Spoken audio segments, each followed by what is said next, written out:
Es cantante y compositora. Nació en Rocha en 1991 y ya tiene 3 discos editados. En agosto estrenó en cines Porque todas las quiero cantar, un largometraje documental que repasa diferentes canciones rochenses de las que, según dice ella está hecha. Hoy, en La Letra Chica, Florencia Núñez.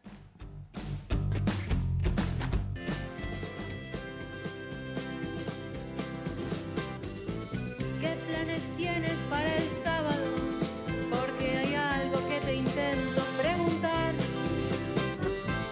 Tengo un par de entradas en la mano. Quiero ver contigo un recital.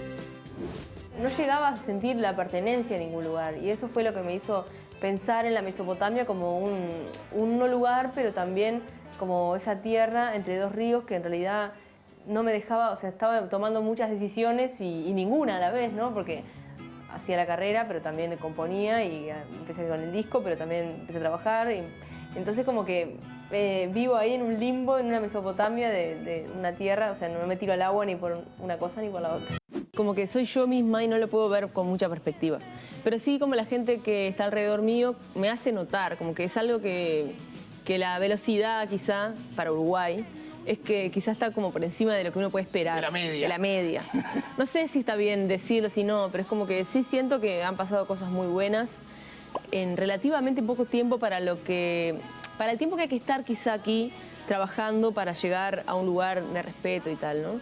Cuando lo nominaron yo dije, bueno, sobre todo por la categoría en que me nominaron, que era la de Mejor Compositor del Año, que es una categoría que ha sido como históricamente masculina, ¿viste? Eso justamente quería llegar a eso. Ni siquiera, o sea, es como que la gente de pronto no se lo pregunta mucho. Es como que, bueno, uno piensa en compositores de canciones y piensa en hombres. Estar ahí compartiendo ya esa categoría era un premio en sí mismo. Y recibirlo fue, bueno, una sorpresa total. Siempre tener a un referente o alguien a quien ver, o ya no importa que te guste o no la música que hace la persona, pero simplemente ver que es un camino posible. Eso es lo curioso, ¿no? En cualquier ámbito, en las letras, en la ilustración, hagas lo que hagas, tener a alguien a quien mirar es fundamental. Y bueno, ojalá eso le sirva a las chiquilinas que arrancan, y a los chiquilines, ¿por qué no? Pocas cosas identifican al departamento de Rocha como la frase «donde nace el sol de la patria».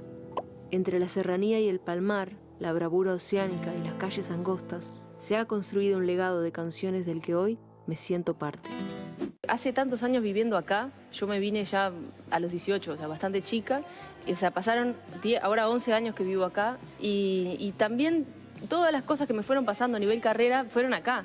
Entonces, de alguna forma quería retomar el vínculo con el departamento y creía que la mejor manera de hacerlo, si bien siempre estuvo presente, porque yo no es que no voy, o sea, voy todo el tiempo, tengo a mis amigos, gente de mi banda que es de ahí, tenía como las ganas de mostrar eso a los demás. A veces no nos damos cuenta que haciendo lo que hagas, estás haciendo una forma de comunicación. Y creo que cuando uno tiene también como la profesión arriba, te vas dando cuenta todo el tiempo, ¿no?, de las cosas como que te llaman la atención, porque de pronto no están llevadas de la mejor forma, ¿no? Es un poco de formación profesional.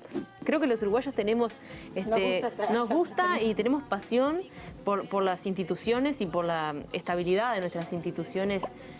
No sé, por ejemplo, pienso en el trabajo que hace la Corte Electoral cada vez que hay una elección y cómo todos confiamos en que las cosas están bien, son correctas. Esperanza dura en el caso. Bote y pescador, oliendo a sal. Sueño bucanero del galeón. Piel de lobo, luna y roquedal.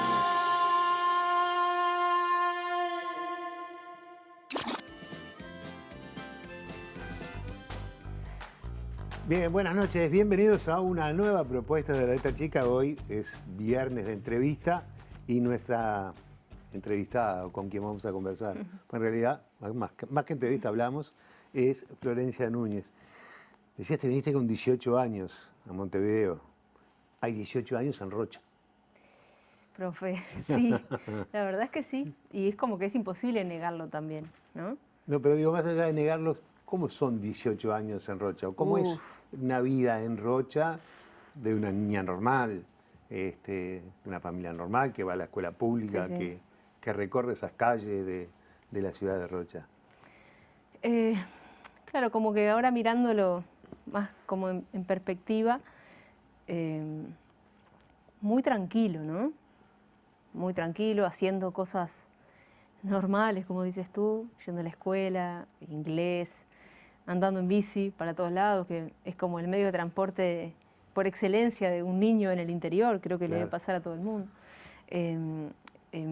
Yendo de aquí para allá con el grupo de amigos, del liceo, de la escuela, lo que sea, haciendo deportes, todos los deportes posibles, los que se te ocurran, los que se puedan, y después descubriendo el gusto por lo artístico, ¿no? Pero como haciéndolo seriamente, empezando a probar eso más tarde.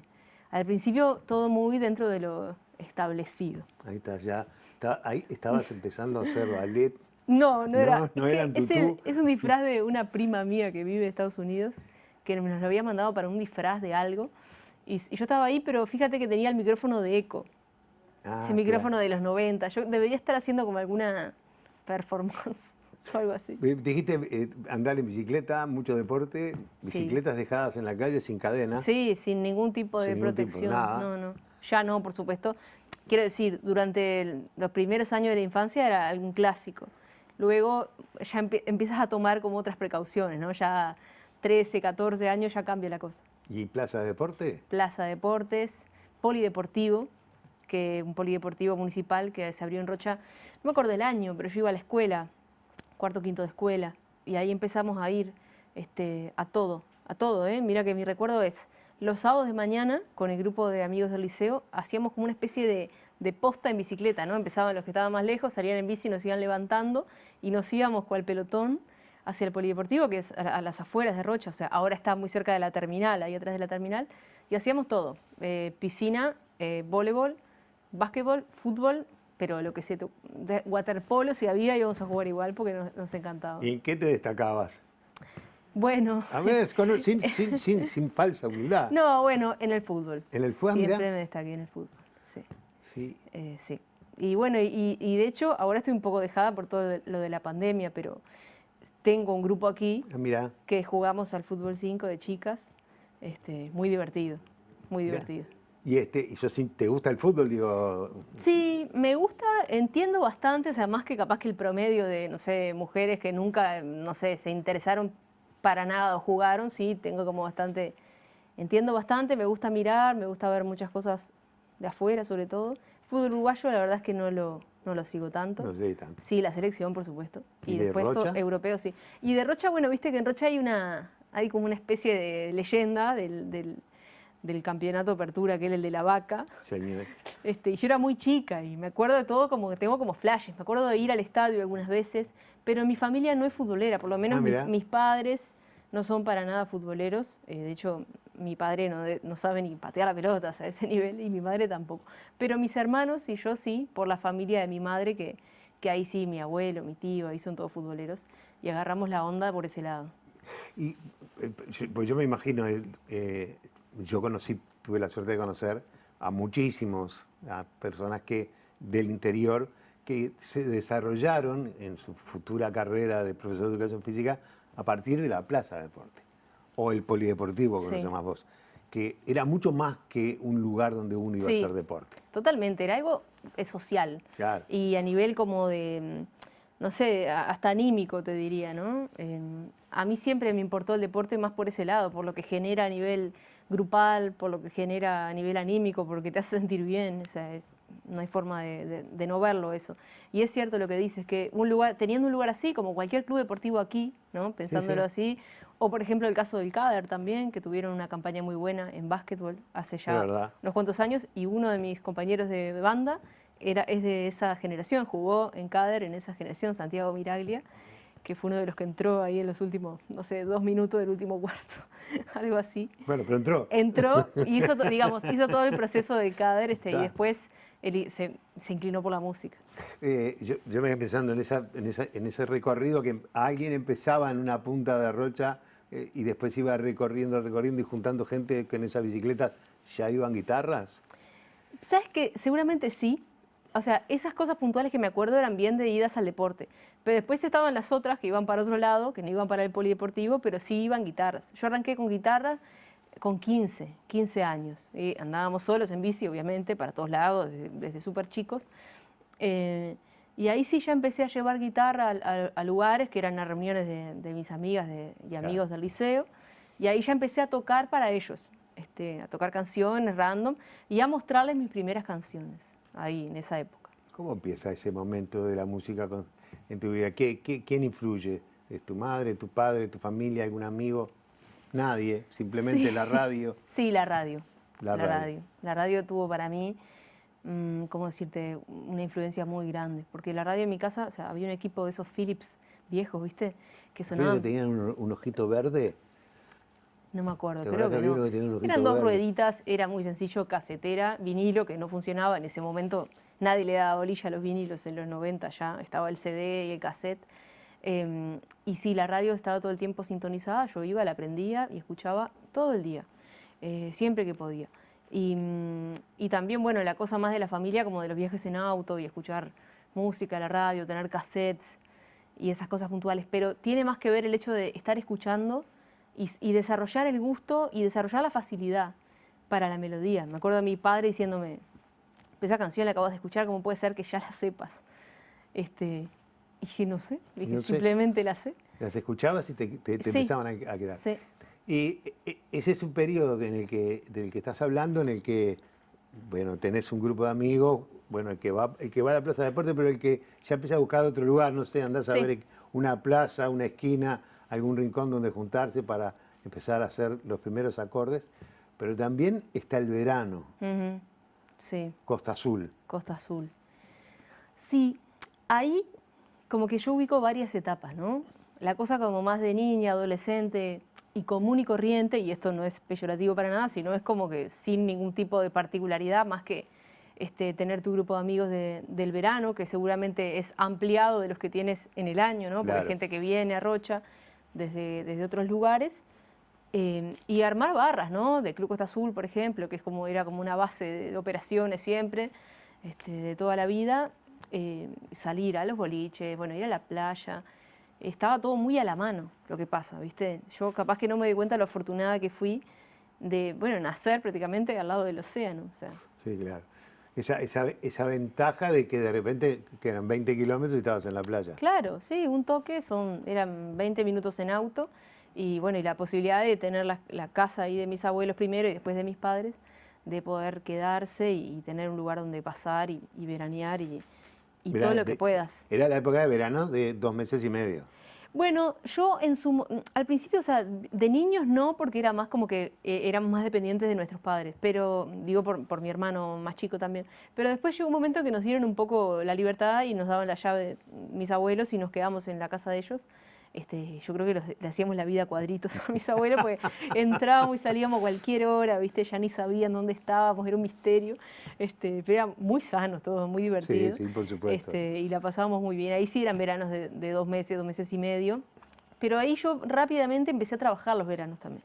A trabajar. Sí, empecé a trabajar con 16 años de recepcionista en un hotel en La Paloma. Y hice 2 veranos ahí y después otro verano en otro hotel. Así que en la medida que también empecé a tomar el gusto a las cosas, dije, no, pero a ver, vamos a probar a ver cómo es esto.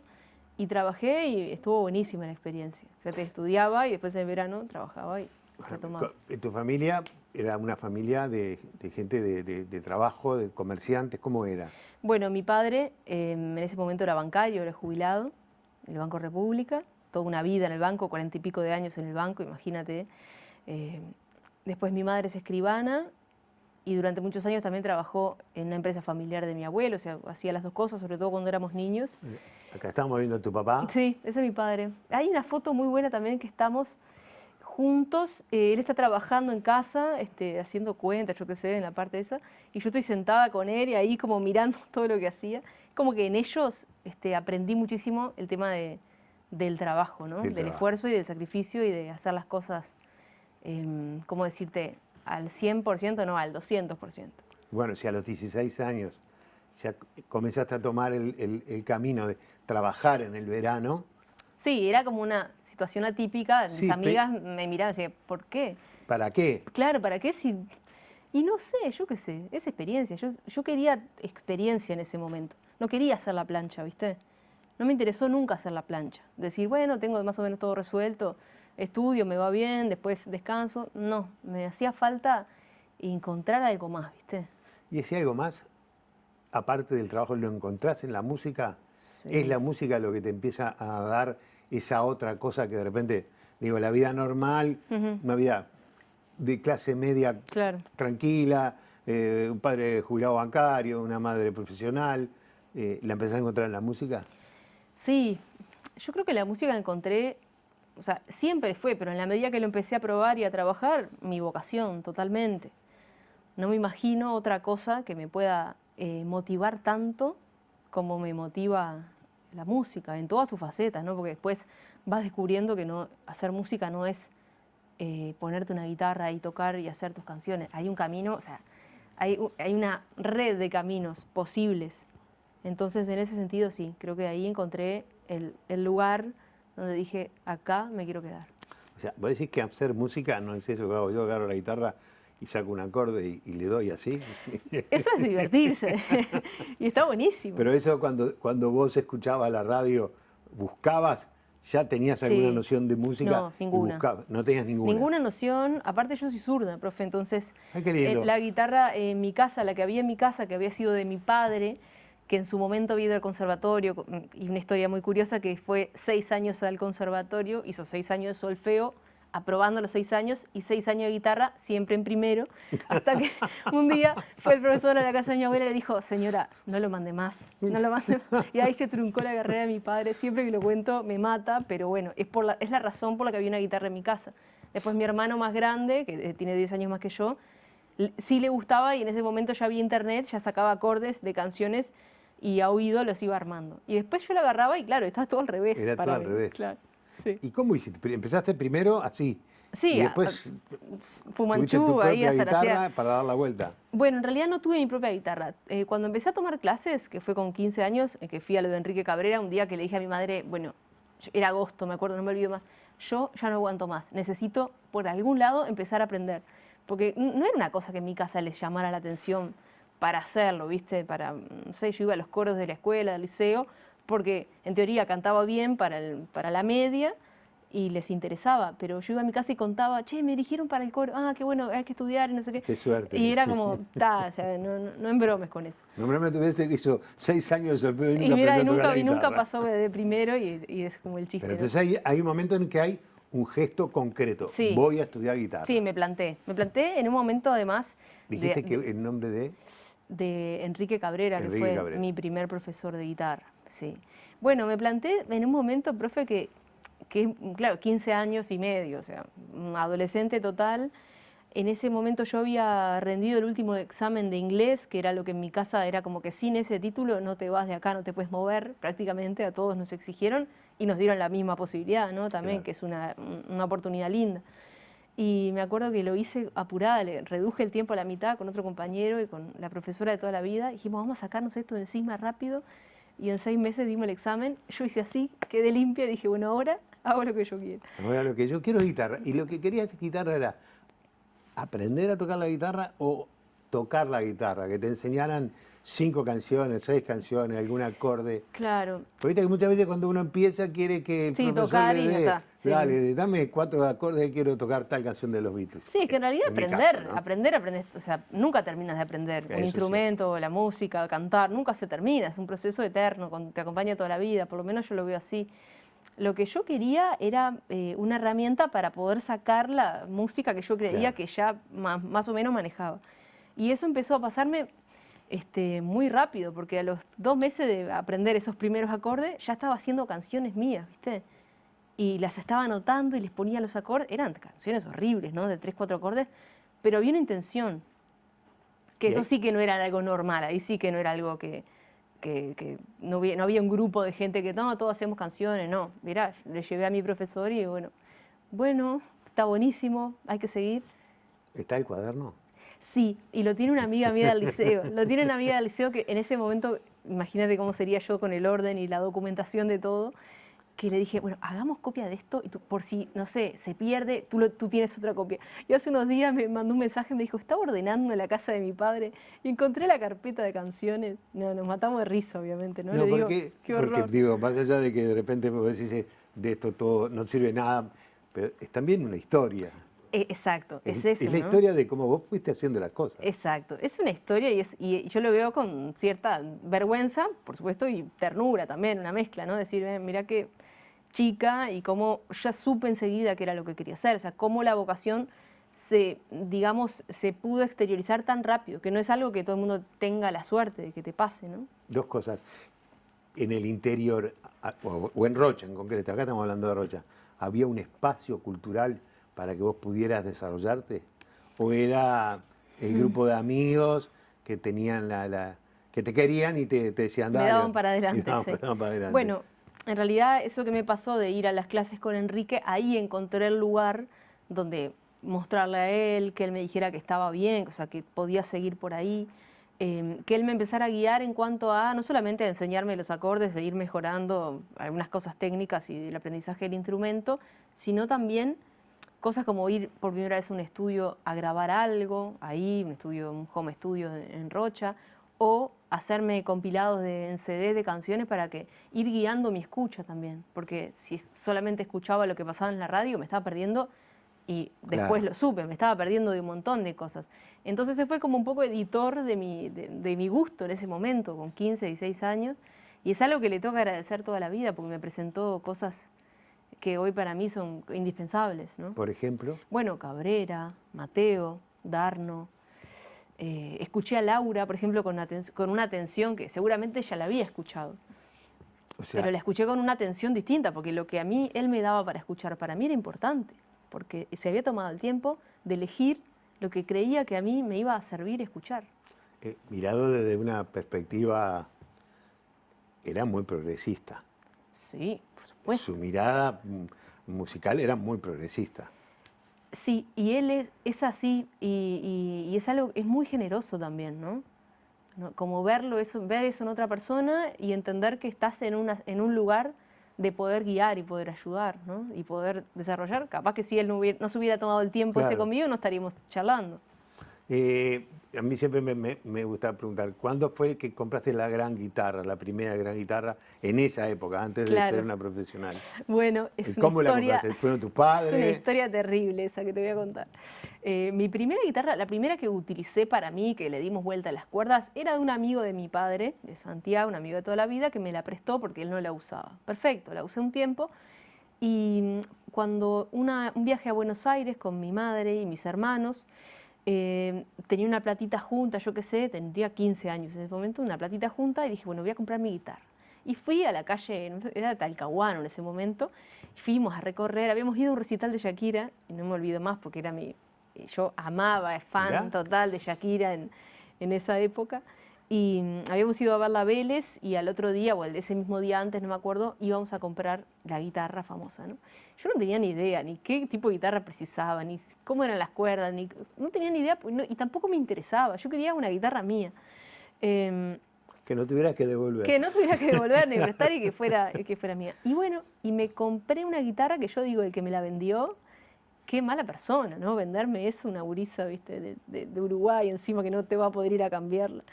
Me vendió una guitarra, marca Nashville, que yo no sé hasta el día de hoy cuál es el origen, la procedencia. Yo me acuerdo que era bastante plata la que tenía igual, ¿eh? No sé si fue una estafa o sea, no lo sé, no quiero decir. Una guitarra negra y verde con mucha presencia, mucha personalidad, de cuerdas de acero y una guitarra para diestro, por lo cual tenía el cutaway, me quedaba acá arriba, o sea, el corte ese que tienen las guitarras, y el pre, para la parte de enchufar el volumen, me quedaba abajo. O sea, era una cosa incómoda, durísima para mí, que a los años la terminé vendiendo. Y ahí llegó la que sería mi guitarra de empezar a hacer un camino, que es una guitarra que me compró mi padre en lo de José Coutinho cuando terminé el liceo. Sí, La historia de la guitarra. ¿Te Increíble. parece bien si hacemos una pausa y seguimos? claro. Porque, perdón a los compañeros, las historias de la guitarra, de las guitarras a mí me encantan. Son muy divertidas, Porque muy son buenas. muy divertidas. los procesos que van llevando una Sí. guitarra para llegar de repente a una persona son increíbles. Les pido disculpas, hacemos una pausa y ya seguimos hablando con Florencia Núñez.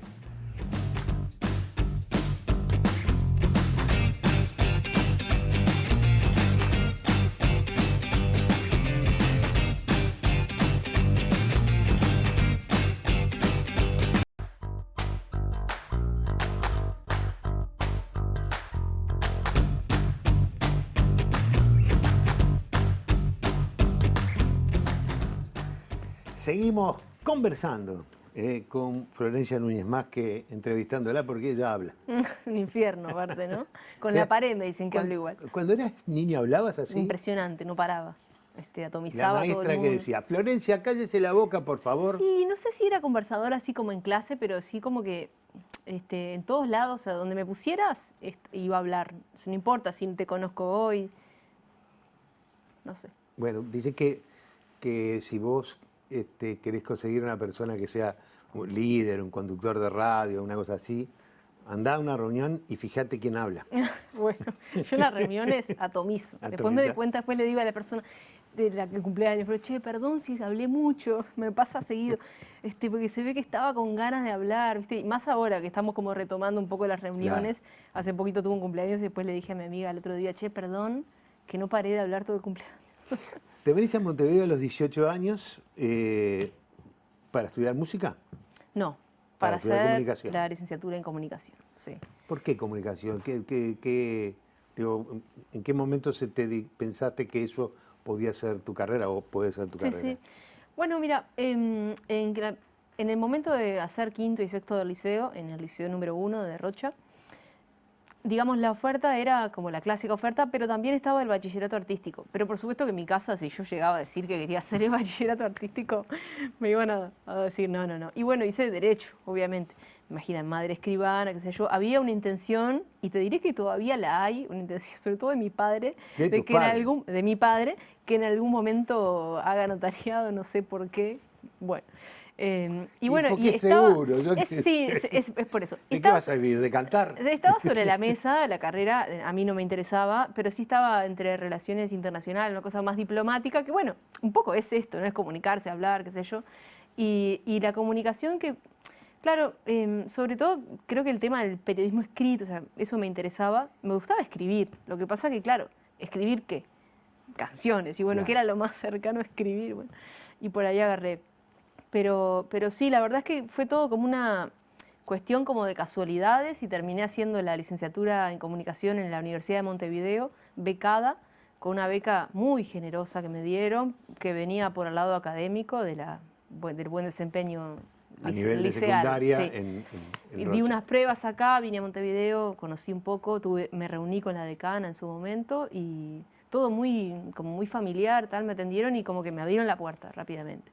¿Y la terminaste? Sí, la terminé. ¿Sos sí. licenciada? Sí, soy licenciada. ¿Hiciste la tesis y todo? Y posgraduada, además tengo un posgrado. Ah, pucha. ¿Un Sí, posgrado de qué? En dirección de comunicación. Mirá. Tiene que más que ver con la gerencia o Desde la padres comunicación. que cuando quieras vas a trabajar de directora el problema de es universidad que y vas a ganar más que de escribano. El problema es que a mí no lo veo, no me llena, o sea, Claro. lo podría hacer perfectamente. De hecho, trabajé muchos años en la comunicación institucional, pero bueno, como que a lo mejor no miro tanto lo económico, que seguramente debería prestarle atención, pero miro como al final, bueno, ¿qué tengo yo para dar? ¿Qué creo que puede, no sé, servir más? ¿Qué sirve más? ¿Que yo esté en una oficina o que yo esté haciendo lo que hago? Yo creo que sirve más que haga lo que hago. No sé. Está bien, pero trabajaste. Trabajé en 5 empresas. años en empresas, sí. ¿En una empresa siempre o cambiaste? No, en la misma empresa 5 años. Me recibí y entré a trabajar. Y ahí desarrollé, saqué primer disco, segundo disco, con ese trabajo, que no eran en principio muchas horas, 5, 6, y bueno, después se fue como ampliando y ya llegó un momento en que era el trabajo o yo, y bueno, dije, tengo que tomar una decisión. ¿Y cómo es ese proceso de empezar a hacer un disco, editarlo y sacarlo? En forma independiente, sí, además, ¿no? Los primeros 2 los hice así. Y bueno, es un proceso de muchísimo aprendizaje, sobre todo, ¿no? Que creo que es como lo que más rescato de toda esa etapa de independencia. Creo que en Uruguay somos todos independientes porque en definitiva un país así chico tienes que estar como, ¿no?, encima de las cosas, gestionando tu trabajo. Pero Pero bueno, es un lindo proceso de aprendizaje, ahí vas viendo cuáles son las etapas, cuáles son las instancias, qué cosas hay que decidir. Yo hasta el día de hoy sigo encontrando. Sí, ahí tenía 22 debía tener ahí, 22 años o 23. Era muy niña. Pero fue tu primer trabajo. Sí, fue el primer álbum, después vino el segundo en 2017 y bueno, y el año pasado el tercero. Pero me refería a eso de trabajar e ir produciendo y construir canciones, escribir letras, ponerles música, armar banda. Sí, bueno, todo eso es un proceso Eso porque... muy largo. Pues incluso me dijiste que algún integrante de tu banda, no sé si de esos discos, vive en Rocha. Sí, en este momento vive en Rocha Santiago Miraglia, que es el pianista, que es de mi amigo desde el liceo, o sea, seguimos juntos tocando. Y Agustín Pesolano vive aquí, pero también es de la época del liceo, o sea, de la misma barra, así similar. Él toca la percusión. Somos 3 rochenses en el grupo. Ya, 4, Nicolás Molina también. Lo de ser productor independiente, ¿porque no encontraba lugar que te editara tus discos o porque no querías que te pusieran condiciones? Porque quería aprender del proceso, sobre todo. Porque, no sé, me parecía que iba a ser más, y yo iba a ganar más y capitalizar más, darme contra las paredes y aprender cómo se trabaja y después, bueno, como ahora, poder sacar un disco con más gente, con sellos y todo, y entender cómo va esa industria, entender más de la industria. Eso sí quise hacerlo. Podía haber ya golpeado las puertas de un sello, claro, pero no lo hice. No es porque no me las hayan abierto. De hecho, siempre tuve un muy buen vínculo con Andrés Sanabria de Bizarro, por ejemplo, y de paso ellos editaron el Porque todas las quiero cantar, porque conocen y saben también la forma o la seriedad, el compromiso con el que yo me tomo las cosas. No es porque sea una mega vendedora de discos, ni mucho menos. O sea, no tuviste una traba en hacerlo sola. No te pusieron trabas. Dijiste, bueno, la querés hacer sola, hacerlo sola. No, claro, sí. Fue más como una decisión de tratar de entender cómo se edita un disco, cómo es el proceso de grabación, aprender mucho o sea, como decir, como de toda la cadena de montaje, ¿no? Ir aprendiendo como, ¿no? Escribo las canciones, después voy con el grupo, las tocamos, vemos qué cosas, me imagino qué instrumentos tienen que estar, entonces voy invitando gente y tal, vamos a grabarlos, después vamos a mezclarlo y después vamos a sacar, vamos a hacer las fotos, vamos a cómo se fabrica, todo eso. Y después incluso cómo introducirlo. Bueno, exacto, después ir golpeando, hola, miren, tengo un disco acá, se le interesa pasarlo, llevarlo a gente que me rebote y después gente que me abre la puerta, que es como pasa en todos los ámbitos, supongo. ¿Importa ser mujer en esa dificultad? A ver, si lo miro ahora, digo, bueno, no sé, a mí no me importó, no me sentí menos preparada ni mucho menos y el espacio no se me fue cerrado por ser mujer, para nada. Sí entiendo que capaz que se esperan otras cosas de una mujer en lo artístico, en la industria. No digo en Uruguay porque capaz que es una industria muy pequeña, pero en una industria mainstream se esperan otras cosas de una artista mujer en general. Se espera que seas linda, que te muevas bien, que luzcas muy bien, que cantes bien, que tengas personalidad, pero que no seas avasallante, porque ¿no? Toda esa cuestión de lo modoso. Y se exige mucho más a una mujer, yo lo veo así. Se le exige mucho más cantar bien, salir bien, tocar bien. Sí.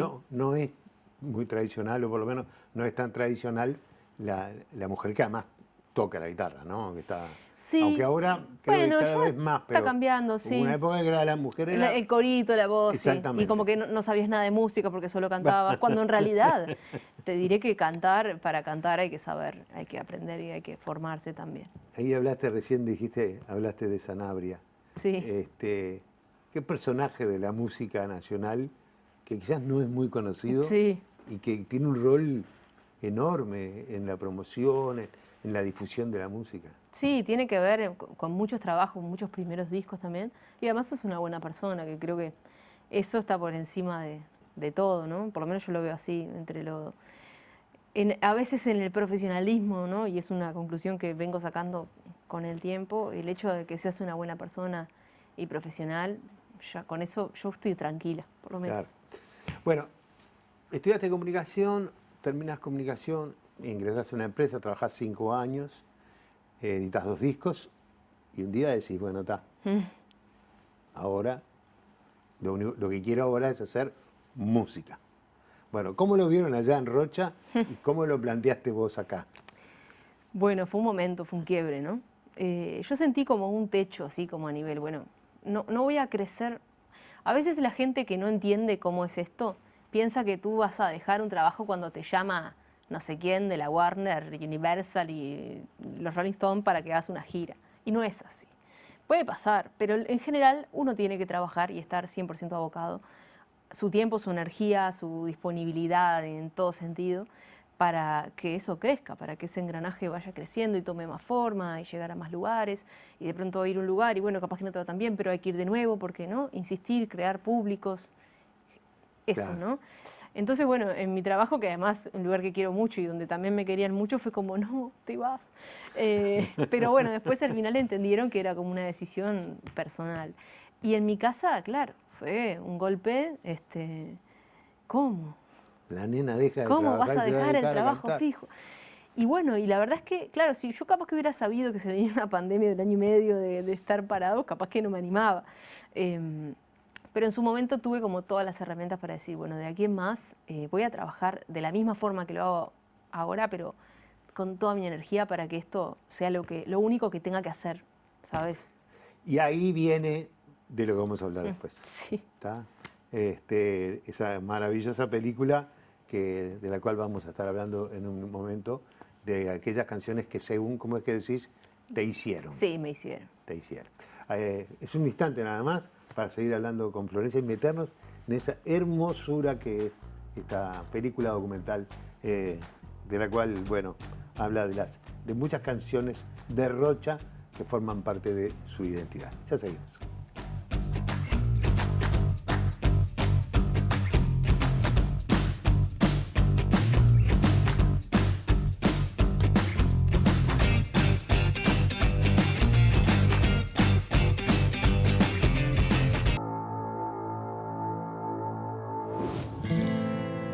Pocas cosas identifican al departamento de Rocha como la frase donde nace el sol de la patria.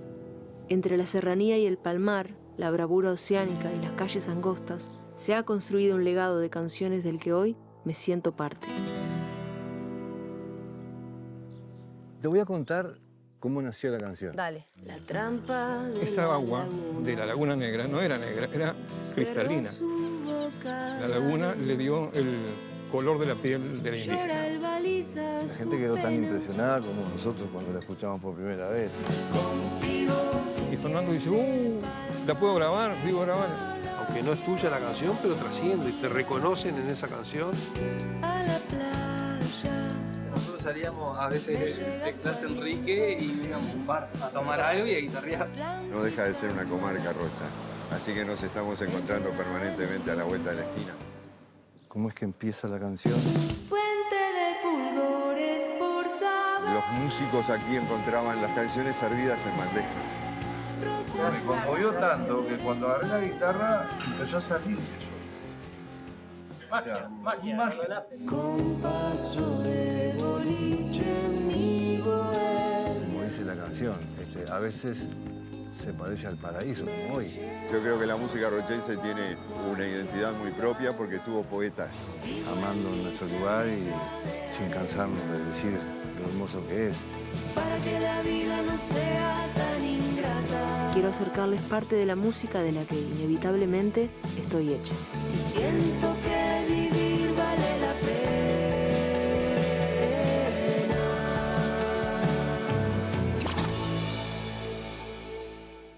Bien, esta semana creo que todavía se puede ver el domingo a las 5 de la tarde Sí. en el auditorio Nelly Goiti. Y hoy me avisaron también que sumaron 2 últimas funciones para el domingo 12, 5 de la tarde y 8 de la noche. Y esto se los quiero decir con absoluta honestidad, vale la pena verla. Qué Vale bueno, la pena qué verla. bueno, muchas gracias. No, vale la pena. Y vale la pena verla no solamente por las historias de las canciones que aparecen allí, y ahora te voy a hablar yo, así no hablas tanto vos. Sí, así descanso. ¿No? sino por las... Tiene algunas anécdotas, ¿no? La de la Laguna Negra, que es hermosa, la de encontrarte las poesías por la calle, como dicen en el momento. En Rocha caminás y te encontrás la poesía. No sé, a mí me parece una cosa formidable la película. Bueno, muchas gracias, profe. Qué bueno. Y me encantó esa reunión en el bar con todos esos tipos y vos allí hablando de juntarse en el bar para conversar un poco. Sí. Pero bueno, ¿cómo surgió la idea de la película? Bueno, esta idea a mí se me ocurre en 2017. Yo todavía no había sacado mi segundo disco. Seguía trabajando en la oficina, qué sé yo, y estaba por editar Palabra Clásica. Y yo pensaba, ¿no? Estaba contenta con cómo iba ese disco que iba a salir, cómo estaba sonando, qué buena que estaba la banda, qué buenos que estaban los arreglos. Eran mis canciones, pero sentía como un cambio entre el primero y el segundo, como positivo, un crecimiento. Y ese crecimiento, que era visto en mí, pero además en mis compañeros, ¿no? En las cosas que lográbamos juntos, me disparó la idea. Yo decía, ¿te das cuenta que en Rocha tenemos canciones tan increíbles? Pero ¿cómo hacemos para que la gente de hoy, de ahora, compañeros nuestros, se pongan a escuchar eso? Yo dije, lo que yo tengo que hacer es cantarlas yo, pero traerlas, no cantarlas yo y meterme en esos universos folclóricos, traerlas hacia mí, hacia mi lado, y hacerlas a mi manera, como si fueran mis canciones, de esta misma forma que estamos produciendo este disco. Y lo comenté con mi grupo, ¿no? Obviamente, y a todos les gustó la idea, y me dijeron cosas como, te van a matar. Yo decía, bueno, ¿qué importa? Si me van a matar, que me maten. No es un problema. Lo que te iban a matar en los de Rocha por cantarlas así. Sí, por totalmente destrozar un cancionero. Y también dije, bueno, pero ¿qué pasa si además de cantar esas canciones y que hoy estamos en un mundo que lo audiovisual te gana, es como que entra la imagen primero y la canción viene después? ¿Qué pasa si además de grabarlas, de generar un fonograma o 5 canciones en su momento, que fue lo que pensé, generamos sus 5 videos? En su momento había pensado grabarlos en locaciones al aire libre en Rocha, que después, bueno, obviamente no se pudo. Y también dije, bueno, pero yo quiero que ellos me cuenten, o sea, quiero hacerlos parte y recorrer Rocha con ellos, ya que los tengo, porque también pensaba en el tema del tiempo, ¿no? Están acá, está Julio Víctor, está Gabriel, está Enrique. Me falta gente, obviamente, Lucio Muniz que no está, ¿no? Pero bueno, ¿qué podemos construir para que se entienda la importancia que tienen estas canciones para nosotros como comunidad, como rochenses? ¿Y por qué es tan importante resaltar el departamento desde ese lugar? Que no es solamente, che, qué lindo que es veranear en Rocha, que todos ya lo sabemos eso. Hablemos de otra cosa del lugar y que seguramente también decanten, que digan, che, qué lindo que es Rocha, porque de hecho en las imágenes se ve que es precioso y es el departamento más lindo del Uruguay. Eso corre por tu cuenta. Eso corre por mi cuenta, me hago cargo. Así que bueno, en su momento la verdad es que yo no le llamaba película. Película se empezó a llamar después en la medida que trabajaba, ¿no? En su momento era, bueno, proyecto multimedia, porque todas las quiero cantar, bueno, las entrevistas como pequeños clips, qué sé yo, las canciones con sus videoclips, las canciones grabadas, ¿no? Y apliqué ese año al fondo concursable. Bueno, no me lo dieron, pero el año siguiente, cuando había dejado el trabajo, dejé el trabajo y me puse a escribirlo de nuevo para volverlo a mandar. Y ahí sí me lo dieron. Fue como una cuestión como de timing perfecto, porque realmente insumió muchos años para mí este trabajo. Me fue la vida en estos años. No, porque además tiene, digo, no nos imaginemos una película simple.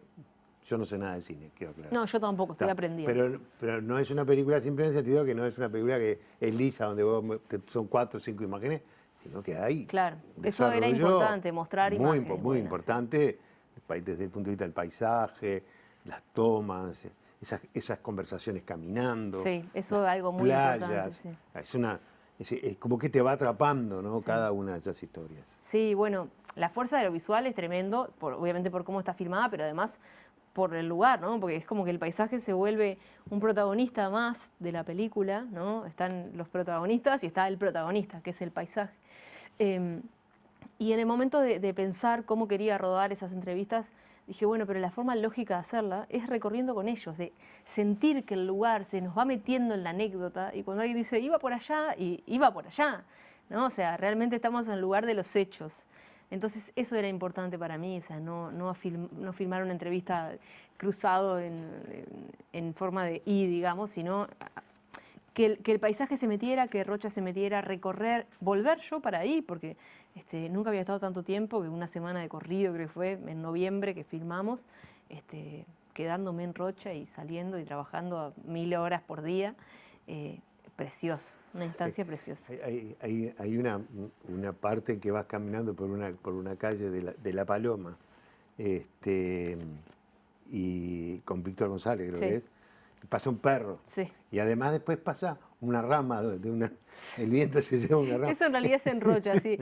Sí, estamos en una Rocha, callejuela, ¿no? Pasa la rama, parece que vuela la bola esa del desierto, pasa el perro, un caballo. Eso es natural, o sea, no hay nada puesto ahí. No, pero ahí hay un cuento que a mí me gustó mucho porque yo lo percibí, y es el cuento de cuando te vas a vivir allá, en un momento determinado ya no te importan determinadas cosas. Sí. No te importa con qué buzo salís, sí, sí. ni cuáles son los zapatos, o el medio loco que estaba con el gorro, sí. la campera y de chancletas. Y la mujer que le dice, no, medios locos, no, locos enteros, como algo así, una historia. Sí, es una anécdota que muy sale buena. una canción. Claro, claro. Sí, bueno, una cosa cotidiana, ¿no? Creo que para el que vive ahí, Rocha es un lugar, como muchos lugares del interior, ¿eh? Sí, y esto, sin duda. Que tiene una cotidianidad, una cosa como tan casera, ¿no? Y que creo que la gente que se muda para ahí, poco a poco, y lo sé porque me han escrito a raíz de esto muchas personas que se han ido a radicar en diferentes puntos de Rocha y me transmiten eso, ¿viste? Como que acá es una paz, una cosa, un paraíso que no importa nada. ¿Y cómo terminó? No cómo terminó la película, sino porque la película la vi. ¿Cómo terminó esa preocupación que de alguna manera tú y tus compañeros tenían de agarrar una canción de los Zucará y Sí. hacerla con tu forma de hacer música? Que además te pregunté cómo te puedo identificar dentro de la música y me dijiste no sé. No sé, y es que no sé. No sabes. Y bueno, mira, yo estoy muy tranquila porque hay una cosa que siempre lo tuve muy claro. Esto que yo haga tiene que sumar, tiene que aportar. No voy a hacer algo para no aportar. Para no sumar, ya te vas a escuchar el disco de los Zucará. Entonces, tiene que haber una relectura, pero desde un lugar del respeto, de entender que son canciones icónicas, que la gente las tiene muchísimo en la oreja, que seguramente no le gusten a todo el mundo, y eso es lógico y es parte del quehacer artístico, saber que tu trabajo no le va a gustar a todo el mundo. Eso viene en el contrato, es la primera línea que dice, ¿viste? En el contrato de dedicarte a algo artístico. Y en segundo lugar, muy tranquila también, porque los autores, por lo menos todos los que están contemporáneos nuestros, me dieron todo su respaldo, sabiendo la forma en la que yo iba a trabajar, el respeto, la seriedad con la que me iba a tomar las cosas, y queriendo sacarle a esa canción una nueva vuelta de tuerca, ¿no? Un brillo nuevo, algo que a lo mejor en las versiones originales no estuviera a la vista. Entonces eso me deja, pero muy tranquila. Y lo que te iba a decir. Sí, dilo. ¿Por qué esas 5? Bueno. Porque vos decís, canciones que me hicieron, pero ¿por qué esas 5? ¿Y en qué momento te hicieron? Bueno, pasa algo con esas canciones, con la mayoría de ellas, que son canciones que yo no tuve que sentarme, ponerle play a escuchar. ¿Entiendes lo que digo? Siempre sonaron. Siempre sonaron. No importa dónde, capaz que estabas en la calle y pasaba un parlante anunciando no sé qué. Fíjate que yo en realidad los Zucará no los llegué a ver, porque en el 94, si no me equivoco, fallece Humberto Piñeiro. Pero sí vi a Julio muchas veces, muchísimas veces.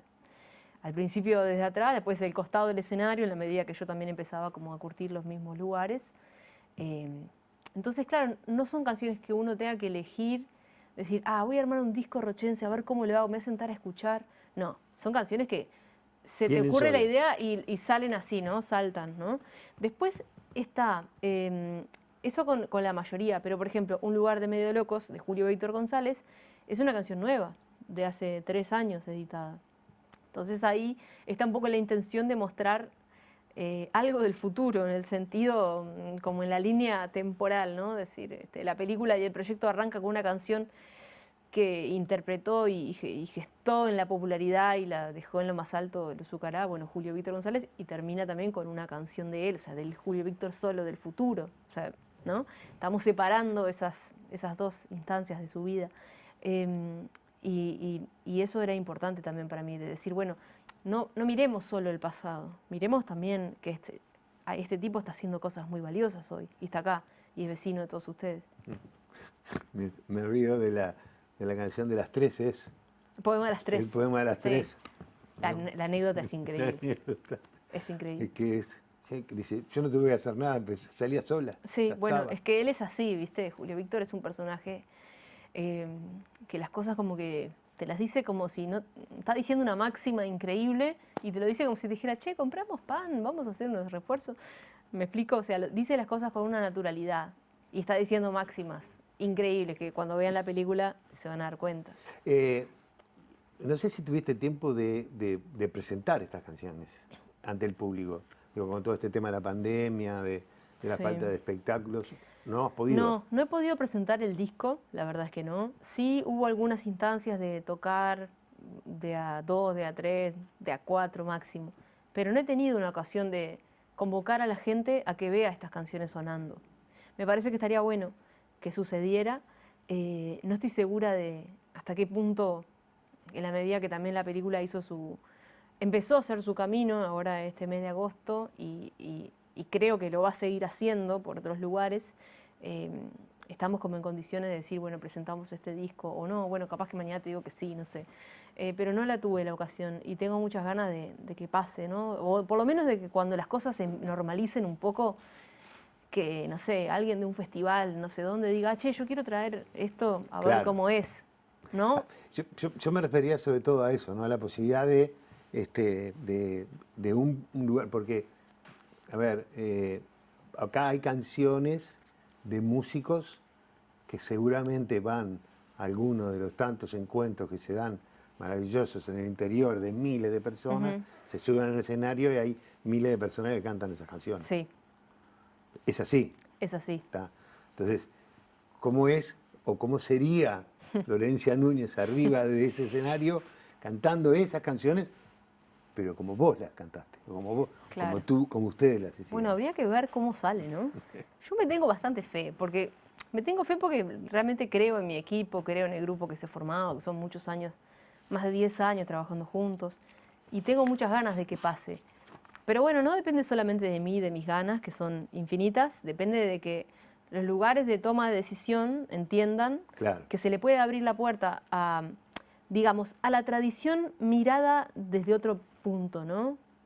Porque hay una cosa con la tradición, lo que hablábamos antes de las canciones de siempre cantadas, que si yo pienso, bueno, si las dejo quietas ahí, es más factible que se mueran a que sobrevivan. Entonces, el hecho de modificarlas, de generarles nuevas vidas, para mí, por más que no sean tal cual están, para mí le da la posibilidad de continuar viviendo. Y eso es lo que yo creo que saco en limpio de todo esto. Decir, bueno, a lo mejor estamos ayudando o aportando algo para que esto continúe. Es que probablemente sea así, porque en definitiva, a medida que van pasando los años, uno se va quedando con sus canciones, ¿no? Cada vez selecciona menos, cada vez la lista del Spotify es más te chica. hace el trabajo, digamos. Cada vez es más chica. Sí. Y reconstruirlas o revivirlas de otra manera, quizás te haga que otros que no la van a poner en la lista la puedan escuchar. Sí. Me parece que eso es lo que está precioso que está en la película, que es esa, la conversación, casi la idea de cómo se construyó una canción y la realización. Sí. ¿No? Porque de alguna manera ese es como el ciclo que tiene. Es el hilo que la lleva, claro, ¿no? exactamente, sí. Claro. Que está buscando. No tengo nada más para decirte que agradecerte muchísimo, que lo pasé bárbaro, que me encantó la película, que me encantaron las versiones, y me encantó la canción del camarón del final. Ay, qué linda canción, ¿no? Qué linda canción. Es una canción, bueno, entró de chapa en los descuentos, de hecho está grabada, viste, como está ahí en la película, suena así en el disco, se escuchan, si prestas atención, se escucha pasar un ómnibus por el puente de la 10, se escuchan los pescadores atrás tirando redes, quedó natural, pero bueno, entró así y quedó, y me sorprendió la canción. Me A mí sorprendió. me encantó. Y como me encantó conversar contigo hoy. A mí también. Te agradezco muchísimo que hayas venido. Nosotros nos vamos, volvemos el próximo viernes con una nueva entrevista y el lunes, por supuesto, con La Letra Chica. Muchas gracias.